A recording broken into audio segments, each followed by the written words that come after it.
Surplombant le champ de bataille, ce drapeau jaune des forces démocratiques syriennes. Cette image fait le tour du monde, en même temps que l'annonce par ce commandant de la prise de Baghouz, dernier réduit du califat autoproclamé de l'organisation État islamique.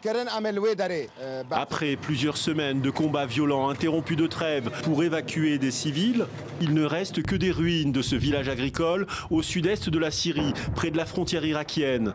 Ici, les derniers djihadistes, essentiellement étrangers, repliés avec leurs familles, ont subi le feu des forces au sol, des tirs d'artillerie ou des frappes aériennes de la coalition internationale.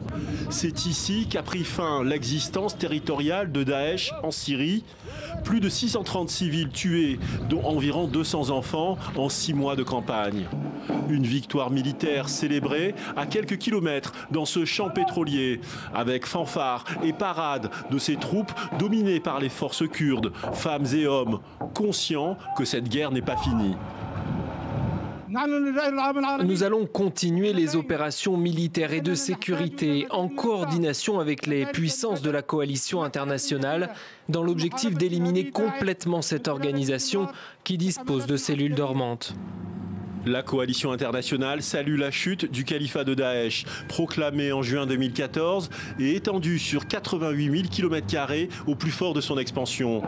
À travers son hymne joué par la fanfare, les États-Unis sont mis à l'honneur par les FDS. Un allié américain qui a pourtant déjà annoncé le départ de ses troupes de Syrie, mais qui veut rassurer. Nous continuerons de soutenir les opérations de la coalition en Syrie afin de garantir une défaite durable. La guerre a déjà laissé place à une guérilla, en Syrie comme en Irak. Pays libéré, mais toujours menacé par un ennemi redoutable pour ses forces restantes et son idéologie djihadiste.